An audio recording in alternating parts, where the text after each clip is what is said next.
আসসালামু আলাইকুম। সবাই কেমন আছেন? আশা করি সবাই ভালো আছেন। আজ আপনাদের জন্য নিয়ে এসেছি গল্পের অন্তিম পর্ব। আশা করি গল্পটি আপনাদের ভালো লাগবে। তাহলে চলুন শুরু করা যাক। আজ হঠাৎ এতটা চেঞ্জ কিভাবে? আমি কাপড় চেঞ্জ করে নিচে গিয়ে ওদের সাথে বসলাম। আমি গিয়ে বসতেই হিমু হঠাৎ উঠে এসে আমার পাশে বসতে গিয়ে আমার কোলে বসে পড়ে। এটা দেখে আমার সাথে সাথে ওরাও অবাক হয়ে যায়। আমি তো লজ্জায় মাথা নিচু করে আছি। এটা কি হলো? হিমু তৎক্ষণাৎ আমার কোল থেকে উঠে পাশে বসে। হিমু বলে, সরি, আসলে আমি খেয়াল করিনি। এদিকে ওর বান্ধবীরা সবাই মিটিমিটি হাসছে ওর কাণ্ড দেখে। আমি কি বলবো সেটাই বুঝতে পারছি না। হিমু লজ্জায় মাথা নিচু করে আছে। এমনটা হবে সেও ভাবতে পারেনি। আমি পরিবেশটা হালকা করার জন্য প্রথমে কথা বললাম, তা আপনাদের পড়াশোনা কেমন চলছে? রোকসানা বলে, আলহামদুলিল্লাহ ভালোই চলছে। তারপর এভাবে আরো কিছুক্ষণ কথা বললাম। দেখতে দেখতে রাত 7টা বেজে গেল। আনিতা বলে, রাত হয়ে গেছে, আমরা এখন আসি।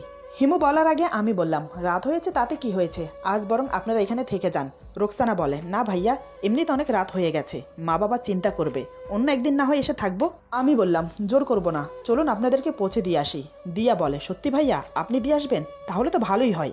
এটা শুনে হিমুর হিংসে হলো, কারণ দিয়া আমাকে পছন্দ করে, সেটা সে নিজের মুখেই বলেছে। হঠাৎ হিমু উঠে বলে, আমিও যাব, মানে ওদেরকে ড্রপ করতে। আজ হিমুর কি হয়েছে? ও এমন করছে কেন? আমি কিছু বললাম না। তারপর আমরা সবাই মিলে গাড়িতে গিয়ে বসলাম। আজ হিমু আমার পাশে বসেছে। গাড়িতে বসার পর গাড়ি স্টার্ট করে দিলাম। গাড়ি চলতে চলতে আমাদের মাঝে অনেক কথা হতে লাগলো। ওরা তিনজন আমাকে এটা সেটা জিজ্ঞেস করতে লাগলো। আমিও তার উত্তর দিতে লাগলাম। আমিও তাদেরকে এটা সেটা জিজ্ঞেস করছি, তারাও আমাকে উত্তর দিচ্ছে। এদিকে হিমুর সাথে আমিও কথা বলছি না, ওরাও কথা বলছে না। হিমুও কোনো কথা বলছে না, কিন্তু আমাদের কথা শুনে শুনে রাগে ফুঁসছে। একে একে ওদের সবাইকে ওদের বাড়িতে ড্রপ করে দিলাম। হিমু আমার পাশে মুখ গুমরা করে বসে আছে। আমি বললাম, কি ব্যাপার, তোমার আবার কি হলো, এভাবে মুখ গুমরা করে বসে আছো যে? হিমু বলে, কিছু হয়নি। আমি বললাম, কিছু তো হয়েছে, যার জন্য মন আপসেট করে বসে আছো, আমাকে বলা যায় না কি হয়েছে? হঠাৎ হিমু বলে, আমার বান্ধবীদের মধ্যে কাকে আপনার পছন্দ হয়েছে? হিমুর প্রশ্ন শুনে আমি তো ভেবাচাকা খেয়ে গেলাম। হঠাৎ এ প্রশ্ন কেন করলো? আমি বললাম, এ কেমন কথা, হঠাৎ এ প্রশ্ন কেন করলে? হিমু বলে, আমি তো দেখলাম যেভাবে হেসে হেসে কথা বলছেন, নিশ্চয় তাদেরকে আপনার পছন্দ হয়েছে। আমি বললাম, ও আচ্ছা, এবার বুঝলাম, বলতে গেলে তোমার বান্ধবীরা তিনজনই খুব সুন্দর। হিমু বলে, তার মানে আপনি তিনজনকেই পছন্দ করেছেন? আমি বললাম, আরে এখানে পছন্দ অপছন্দের কি আছে, কি ব্যাপার বলো তো, এমন আজব আজব প্রশ্ন করছো কেন, কি হয়েছে তোমার? হিমু বলে, বুঝি, আমি সব বুঝি।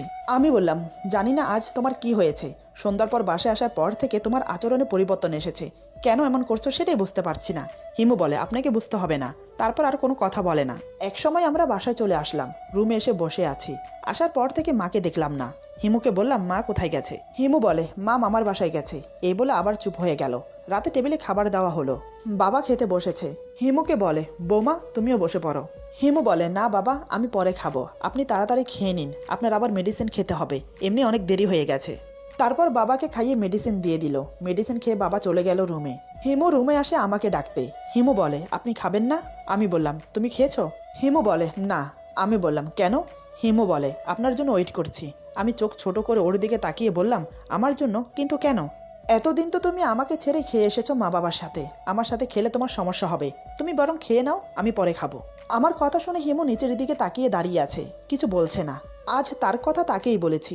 আমি বললাম, কি হলো, যাও খেয়ে আসো। হিমু বলে, আপনি খাবার উপরে খাবেন না নিচে গিয়ে খাবেন? আমি বললাম, পরে নিচে গিয়ে গরম করে খাবো। হিমু বলে, আমি গরম করে রুমে এনে দিচ্ছি, খেয়ে নিন। এই বলে হিমু চলে গেল। আমি তো হাঁ করে তাকিয়ে রইলাম, কিছুই বুঝতে পারছি না আজ হঠাৎ আমার সাথে কি হচ্ছে। বেশ কিছুক্ষণ পর হিমু খাবার গরম করে উপরে এলো। খাবার দেখে তো আমি অবাক, এত খাবার! আমি বললাম, এ কি করেছো, এত খাবার আমি খেতে পারবো না। হিমু বলে, এখানে আমার খাবারও আছে, ওর যখন এতই ইচ্ছে আমার সাথে বসে খাবে, তাহলে খেয়ে নিক। আমি আর কিছু বললাম না। দুজন খেতে শুরু করলাম। হিমু আমাকে বেড়ে দিচ্ছে। একসময় দুজন খাওয়া দাওয়া শেষ করলাম। সব পরিষ্কার করে হিমু রুমে এলো। আমি ততক্ষণে সোফায় শুয়ে পড়েছি। হিমু এসে দেখে আমি সোফায় শুয়ে আছি। সচরাচর এত তাড়াতাড়ি আমি ঘুমাই না। হিমু বলে, আপনি ঘুমিয়ে পড়েছেন নাকি? আমি চোখ বন্ধ রেখেই বললাম, এখনো ঘুমাইনি, ঘুমাবো তাড়াতাড়ি, কাল অফিসে জরুরি মিটিং আছে। হিমু বলে, যতই জরুরি মিটিং থাকুক, কাল আপনি অফিসে যাবেন না। এবার আমি চোখ খুলে ওর দিকে তাকালাম। আমি বললাম, কেন, কালকে কিছু আছে নাকি? হিমু বলে, আপনার হাত কেটে গেছে, এই হাত নিয়ে অফিসে যাওয়ার কোনো মানে হয় না। আমি বললাম, হাত কেটেছে তাতে কি হয়েছে, আর এমনিতেও জরুরি মিটিং আছে, না গেলে হচ্ছে না। হিমু এবার চেঁচিয়ে বলে, বললাম তো কাল আপনি অফিসে যেতে পারবেন না। আমি বললাম, কেন যাব না বলো তো? হিমু বলে, আমি বলছি তাই। আমি কিছুক্ষণ ওর দিকে তাকিয়ে রইলাম। আমি বললাম, ঠিক আছে, যাব না। এই বলে চোখ বন্ধ করে অন্যদিকে ফিরে গেলাম। এটা হিমুর কাছে অপমান মনে হলো। সে মনে করছে আমি তাকে অপমান করছি। আমার ওর থেকে মুখ ফিরিয়ে নেওয়াটা হজম করতে পারলো না। হিমু বলে, আপনি কেমন মানুষ বলুন তো? দেখছেন আমি দাঁড়িয়ে আপনার সাথে কথা বলছি, তারপর আপনি অন্যদিকে মুখ ফিরিয়ে নিলেন কেন বলুন তো? আমি দেখতে কি খারাপ? ওর কথা শুনে আমি মনে মনে ভাবছি, আজ কোন জ্বালায় পড়লাম আমি আবার ওর দিকে ফিরে বললাম, সরি, বলো কি বলবে। হিমু এবার রাগ করে বলে, যান, আপনার সাথে কথা বলবো না, এ বলে বিছানায় গিয়ে শুয়ে পড়ল। আমি শুধু তাকিয়ে রইলাম, ওর আচরণের মানে খুঁজতে লাগলাম, কিন্তু কিছুই বুঝে উঠতে পারছি না। তারপর নানান কথা ভাবতে ভাবতে ঘুমিয়ে পড়লাম। এভাবে বেশ কিছুদিন কেটে গেল। হিমু আমাকে এক সপ্তাহ অফিসে যেতে দেয়নি। এই এক সপ্তাহ সে আমার অনেক খেয়াল রেখেছে, আমার সাথে অনেক গল্প করেছে। ওর ব্যবহারে এটা বুঝতে পারলাম ও ধীরে ধীরে আমার প্রতি দুর্বল হচ্ছে। একদিন আমার এক কাজিনের বিয়েতে ইনভাইট করলো আমাদের। মা বাবা সোজা বলে দিল, আমরা যেতে পারবো না, তোরা দুজন যা। মানে আমাকে আর হিমুকে যেতে বলছে। কিন্তু হিমু কি যাবে আমার সাথে? আমি মনে মনে যেটা ভাবলাম সেটাই হলো। আমি ওকে বললাম, মা বাবা বলছে তোমাকে আমাকে যেতে বিয়েতে, তুমি কি যাবে? হিমু এক কথায় না করে দিল। আমি জানতাম ও আমার সাথে বিয়েতে যেতে চাইবে না, আমার সাথে গেলে ওর মানসম্মানের প্রশ্ন। আমি মাকে বলে দিলাম যে আমরা যেতে পারবো না, তোমরা যাও। মা বলে, এসব বিয়েতে এখন আমাদের যাওয়ার সময় আছে? এখন সময় তোদের, তোরা বিয়েতে যাবি, এনজয় করবি, এখনই তোর সময় নাকি? এমন সময় হিমু আসলো। হিমুকে দেখেই মা বলে, আগামী পরশু বিয়ে, তুমি আর রিদওয়ান যাও, এখন থেকে তৈয়ারি শুরু করে বিয়েতে যাবার। হিমু মাথা নাড়িয়ে সম্মতি জানায়, কারণ মার কথা সে ফেলতে পারবে না, নিহাত মা যদি কিছু মনে করে তাই। কিন্তু তুফান চলল আমার উপর। আমি রুমে যেতেই হিমু আমাকে বলে, আপনি নিশ্চয়ই মাকে বলেছেন আমি যেতে চাইছি না, তাই তো মা আমি যাওয়ার সাথে সাথে আমাকে যেতে বলল। আমি বললাম, বিশ্বাস করো আমি কিছুই বলিনি, মা তো নিজে থেকেই। হিমু বলে, আমি জানি আমাকে বলতে হবে না, আপনিই সব করেছেন, আপনার সাথে আমাকে বিয়েতে যেতে হবে, এটা ভাবতেই আমার কেমন কেমন জানি লাগে। না জানি বিয়েতে কত ধরনের লোক আসবে, সবাই আপনাকে আর আমাকে নিয়ে নানান কথা বলবে, সবার কথা আমাকে সহ করে নিতে হবে, মান সম্মান কিচ্ছু থাকবে না। আমি বললাম, আমি কি এতটাই কুৎসিত যে আমার সাথে গেলে তোমার মান সম্মান থাকবে না? হিমু বলে, একবার আয়নায় নিজেকে আর আমাকে দেখুন, তাহলে বুঝতে পারবেন কতটা ফারাক আছে। আমি বললাম, যেতে হবে না বিয়েতে। হিমু বলে, মা যখন বলেছে তখন তো যেতেই হবে, ভাগ্যে কি আছে দেখা যাবে পরে। আমি আর কিছু না বলে শুয়ে পড়লাম। হিমু যাওয়ার জন্য সবকিছুর প্রস্তুতি নিচ্ছে, কিন্তু আমার মন ছিল না হিমুকে নিয়ে বিয়েতে যাওয়ার। আমার সাথে গেলে নাকি তার মান সম্মান থাকবে না, তাহলে তাকে নিয়ে কেনই বা যাব? কিন্তু মায়ের জন্য যেতে হলো। দেখতে দেখতে সেই দিন চলে এলো, অনেক দূরের রাস্তা, তাই আমরা বিকেলের দিকে রওনা দিলাম। রাতে চলে আসব। যাওয়ার সময় আমাদের মাঝে তেমন কোনো কথাই হলো না, কারণ হিমু কথা বলতে চাইছে না, তাই আমিও কোনো কথা বললাম না। বিয়ে বাড়িতে পৌঁছাতে পৌঁছাতে সন্ধ্যা হয়ে গেল। গাড়ি থেকে নেমে ভেতরে প্রবেশ করার সময় হিমু আমার সাথেই ছিল, তারপর সে আলাদা গিয়ে বসে পড়লো। আমিও কিছু বললাম না। আত্মীয় স্বজনেরা সবাই গ্রুপে গ্রুপে আড্ডা দিচ্ছে। 3-4 জায়গায় চেয়ার নিয়ে নিয়ে মেয়েরা গ্রুপ করে বসে আছে আর গল্প করছে। গল্পের উদ্দেশ্য হলো কার বউ সুন্দর, কার হাজবেন্ড কেমন, কে কি কাজ করে, নানান বিষয় নিয়ে কথা হচ্ছে। হিমু আলাদা একটু দূরে বসেছিল। এমনিতে সবার কথা সে শুনতে পাচ্ছে। কিছুক্ষণ পর ওয়েটার এসে ওকে জুস দিয়ে গেল। এদিকে অনেকক্ষণ দাঁড়িয়ে গল্প করতে করতে আমার পা ব্যথা করছে, তাই একটা চেয়ার টেনে বসে পড়লাম আলাদাভাবে। এমন জায়গায় বসেছি লাইটের আলো সব আমার দিকে, কারণ কোথাও জায়গা পাচ্ছি না নিরিবিলি আমার জন্য।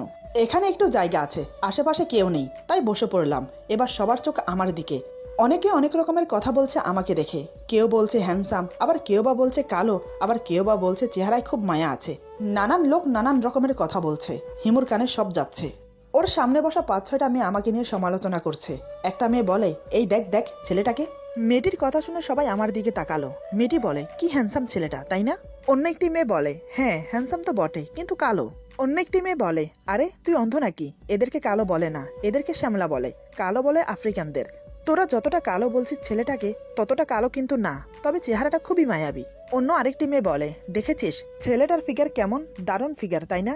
যেমন হ্যান্ডসাম তেমন চেহারাটা মায়াবী, তেমন তার ফিগার, সব মিলিয়ে পারফেক্ট, শুধু গায়ের রংটা শ্যামলা, তারপরও ছেলেটাকে বেশ লাগছে। অন্য একটি মেয়ে বলে, হ্যাঁ রে, ছেলেটা সিঙ্গেল না বিবাহিত? অন্য একটি মেয়ে বলে, সেটা কিভাবে বলবো, ছেলেটা আসছে পর্যন্ত তো একাই দেখলাম, কোনো মেয়ে বা কাউকে দেখিনি তার সাথে, আমার মনে হয় সিঙ্গেল। আরেকজন বলে, একটা কাজ করি চল, ছেলেটার সাথে গিয়ে কথা বলি, তাহলে জানতে পারবো সবকিছু। এই বলে মেয়েগুলো উঠে আসছে আমার দিকে। এতক্ষণ হিমু চুপচাপ বসে সব কথা শুনছিল। যখন দেখলো মেয়েগুলো আমার সাথে কথা বলতে চাচ্ছে, তখন সে ওয়েটারকে ডেকে বলে, এই যে ভাইয়া শুনুন। ওয়েটার এসে বলে, জি ম্যাডাম, কিছু কি লাগবে? হিমু আমাকে দেখিয়ে বলে, ওই যে ওই লোকটাকে দেখছেন না, ওনাকে গিয়ে বলুন আমি ডাকছি। ওয়েটার আমার কাছে আসার আগে মেয়েগুলো আমার কাছে চলে আসে। একটা মেয়ে বলে, হাই হ্যান্ডসাম। আমি তো আহাম্মকের মতো তাকিয়ে রইলাম, এখানে হ্যান্ডসাম কাকে দেখছে? আমি যখন চারিপাশে তাকাচ্ছি, তখন মেয়েটি আবার বলে, এই যে আপনাকেই বলছি।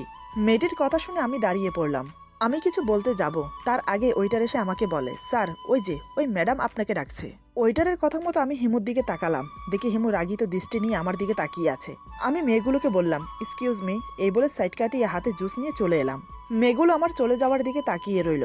আমি হিমুর সামনে গিয়ে দাঁড়িয়ে বললাম, তুমি আমাকে ডেকেছো? তোমার কি কিছু লাগবে? হিমু আমার কথার উত্তর না দিয়ে মেয়েগুলোর দিকে তাকিয়ে আছে।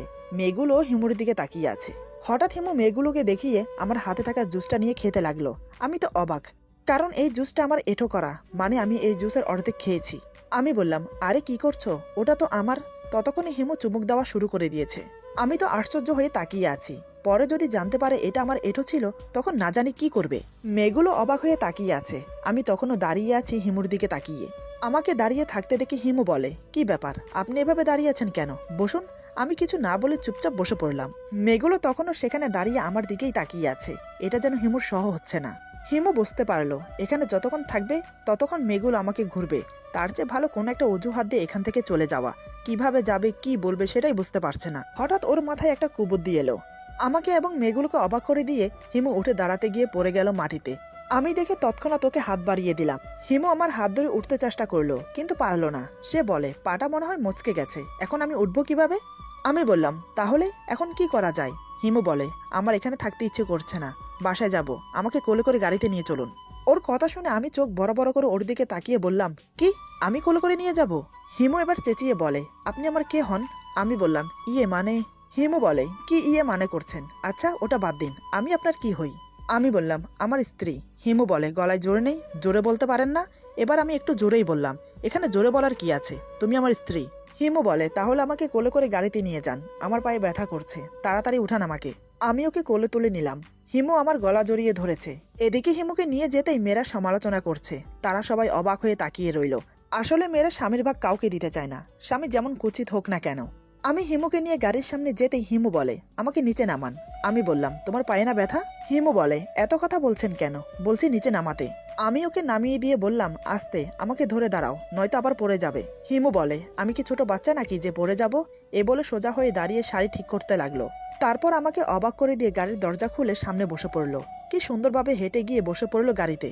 আমি অবাক হয়ে বললাম, তোমার না পায়ে ব্যথা? একটু আগে না পা মুচকে পড়ে গেলে? হিমু বলে, না, আমার কোনো পায়ে ব্যথা নেই, এবার আসুন গাড়িতে উঠুন। তারপর মুচকি এসে বলে, ভালোই জব্দ করা গেছে, অন্যের বরের সাথে কথা বলার শখ একদম মিটিয়ে দিয়েছি।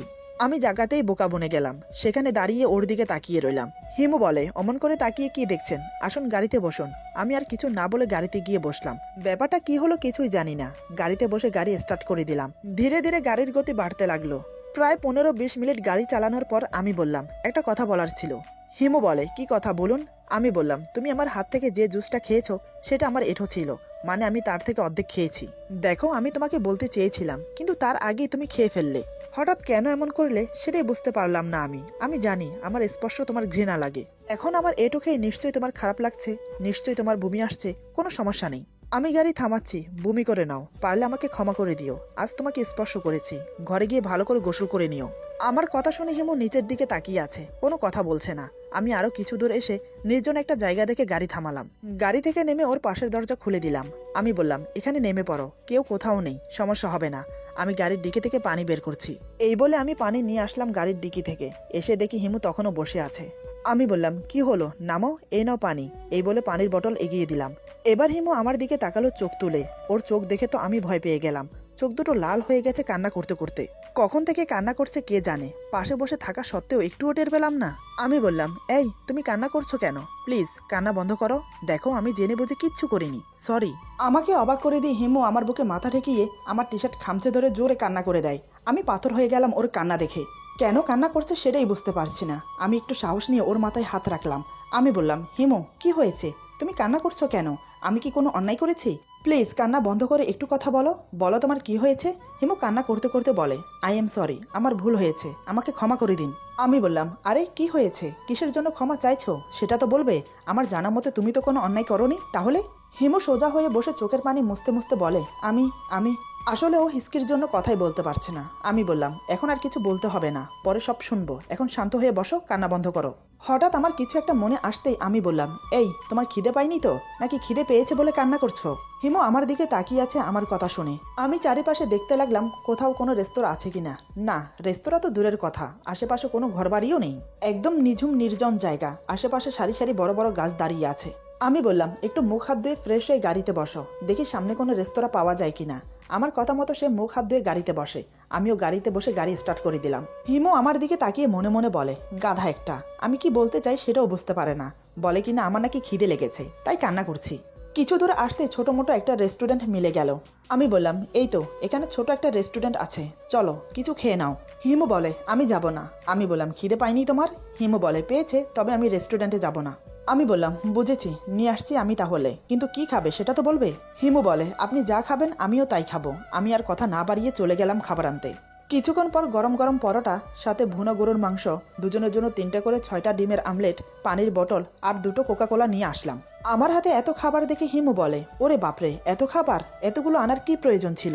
আমি বললাম, তোমার মুখ দেখে বোঝা যাচ্ছে খুব খিদে পেয়েছে তোমার। খিদে যে একদম সহ করতে পারো না সেটা আমি জানি। হিমু বলে, মুখ দেখে বুঝে গেলেন আমার খিদে পেয়েছে, মুখ দেখে এটা বুঝতে পারেননি আমি কি বলতে চাইছি? আমি বললাম, কি বলতে চাইছো মানে? আচ্ছা তুমি আমাকে একটা কথা বলো তো, তুমি তো দিব্যি ভালো ছিলে, তাহলে অমন করে বিয়ে বাড়ি থেকে চলে আসলে কেন? খেয়ে দিয়ে না হয় চলে আসতাম, ব্যাপার কি বলো তো? হিমু বলে, বিয়ে বাড়ি থেকে না এসে কি করতাম? ওই মেয়েগুলোকে আপনাকে ঘুরতে দিতাম, কিভাবে ড্যাব ড্যাব করে চেয়ে আছে। আবার সাহস কম না, উঠে গেছে কথা বলতে। পরের হাজব্যান্ডের সাথে কিসের কথা বলুন তো? আমার হাজব্যান্ড, আমি কথা বলবো, আমার যা মন চা তা করবো তার সাথে, অন্যেরা কেন করবে? বেহাইয়া মেয়েগুলোর জন্যই তো চলে এলাম না খেয়ে, না জানি এতক্ষণ পর্যন্ত থাকলে কি কি করতো। আর আপনি কি সুন্দর উঠে দাঁড়িয়েছেন মেয়েগুলোর সাথে কথা বলতে, লজ্জা করে না বউ থাকতে অন্য মেয়েদের সাথে কথা বলতে? আমি তো হাত থেকে পরোটা রেখে ওর দিকে তাকিয়ে রইলাম হাঁ করে। এদিকে আমাকে স্বামী হিসেবে মানেও না, অন্যদিকে কারোর সাথে কথাও বলতে দেয় না। আচ্ছা মেয়েটা চাই কি? আমি বললাম, আমার সাথে কেউ কথা বললে তোমার সমস্যা কি? তুমি তো আমাকে স্বামী হিসাবে মানো না, আর এমনিতেও অন্য মেয়েরা আমার সাথে কথা বলতেই পারে, এতে মাইন্ড করার কি আছে?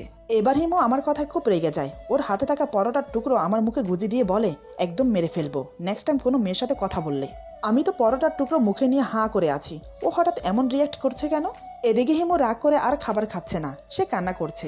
এখানে কান্না করারই বা কি আছে সেটাই বুঝতে পারছি না। আমি বললাম, আহা কান্না করছো কেন? আচ্ছা সরি সরি, আমি কারোর সাথে কথা বলবো না, এবার অন্তত কান্না বন্ধ করো, খাবারটা খেয়ে নাও, ঠান্ডা হয়ে যাচ্ছে। হিমু কান্না করতে করতে বলে, আমি খাবো না, আপনার খাবার আপনি খান। এই বলে সে কান্না করেই যাচ্ছে। অনেকবার চেষ্টা করেও কান্না থামাতে পারলাম না। খাবারটা আমি আবার প্যাক করে রেখে দিলাম। ও খাচ্ছে না দেখে আমি আর খেলাম না। আমি আর ওকে কিছু না বলে গাড়ি চালাতে লাগলাম। হিমু কান্না করতে করতে ঘুমিয়ে পড়লো। এতটাই কান্না করেছে যে ঘুমের মাঝেও হিঁচকে দিচ্ছে। আমি গাড়ি চালাতে চালাতে ওকে দেখছি। এই প্রথম ওর ঘুমন্ত চেহারা দেখলাম, কি মায়াবী লাগছে, দেখে মন প্রাণ জুড়িয়ে গেল। দেখতে দেখতে একসময় বাড়িতে পৌঁছে গেলাম। রাত তখন আনুমানিক 12টা বাজে। বাড়ির সবাই এতক্ষণে খেয়ে দিয়ে ঘুমিয়ে পড়েছে। হিমুর দিকে তাকিয়ে দেখি হিমু এখনো ঘুমোচ্ছে। ইচ্ছে হলো না ডাকতে, তাই কোলে তুলে নিলাম। কোলে তুলে নিতেই সে জেগে উঠে আমার দিকে তাকায়, আমার চোখে চোখ রেখে গলা জড়িয়ে ধরে। ওর মুখ একদম আমার মুখের সামনে, একে অপরের নিঃশ্বাস দুজনেই অনুভব করতে পারছি। সে আবার চোখ বন্ধ করে আমার বুকে মাথা এলিয়ে দেয়। আমি ওকে কোলে করে রুমে নিয়ে গিয়ে বিছানায় শুয়ে দিলাম, কিন্তু হিমু আমার গলা জড়িয়ে আছে। আমি ওর দুই সাইডে হাতে ভর দিয়ে ওর মুখোমুখি ঝুঁকে আছি। হিমু আমার দিকে তাকিয়ে আছে। আমি খুব নরম সুরে বললাম, কি ব্যাপার, কিছু বলবে? হিমু ফ্যাল ফ্যাল করে তাকিয়ে আছে। আমি বললাম, উঠে ফ্রেশ হয়ে নাও। এবার সে দুই দিকে মাথা নাড়ে, মানে সে ফ্রেশ হতে যাবে না। আমি বললাম, ঠিক আছে, তাহলে আমাকে ফ্রেশ হতে দাও। এবারও সে দুই দিকে মাথা নাড়ে, মানে আমাকেও ফ্রেশ হতে দেবে না। আমি বললাম, ঠিক আছে, ফ্রেশ হব না, কিন্তু ঘুমাতে তো যেতে পারি। এবারও সে দুই দিকে মাথা নাড়ে, মানে আমাকে ঘুমাতেও দেবে না। আমি বললাম, তাহলে কি করব? এবার আর কোনো কথা বলে না। আমি সেভাবেই ঝুঁকে আছি। আমি বললাম, আমাকে ছাড়ো। হিমু এবার আবার দুই দিকে মাথা নাড়ে, মানে সে আমাকে ছাড়বে না। এবার মনে হয় আমি কিছু আন্দাজ করতে পেরেছি ও কি চাইছে। আমি বললাম, বুঝতে পেরেছি, তুমি কি চাইছো। এই বলে আমি ওর পাশে শুয়ে পড়লাম। আমি শোয়ার সাথে সাথে হিমু আমার বুকে মুখ গুজে আমাকে জড়িয়ে ধরে। আমি ওর মাথাটা শক্ত করে আমার বুকের সাথে চেপে ধরি। এই অনুভূতিটা পাওয়ার জন্য কতটা ছটফট করেছি আমি। আমি ওর মুখ তুলে ধরে ওর ঠোঁটে আলতো করে একটা চুমু দিলাম। আমার চুমু খেয়ে এসে চোখ বন্ধ করে নেয়। ওর লাজুক মুখটা দেখে আমার আরো ভালোবাসতে ইচ্ছে করছে। আমি আদরে আদরে ওর পুরো মুখটা ভরিয়ে দিলাম। একসময় ওকে বুকে জড়িয়ে নিয়ে চোখ বন্ধ করে নিলাম। খুশিতে চোখের কোণ দিয়ে 2 ফোঁটা জল গড়িয়ে পড়লো আমার। ওর মাথায় একটা চুমু দিয়ে বললাম, এভাবে থাকো তুমি আমার বুকে, এত তাড়াতাড়ি আলাদা হইও না। এটা শুনে হিমু আমাকে আরো শক্ত করে জড়িয়ে ধরে বলে, আমাকে ক্ষমা করে দিন, আমি আপনাকে বুঝতে পারিনি, অনেক অপমান করেছি আমি আপনাকে।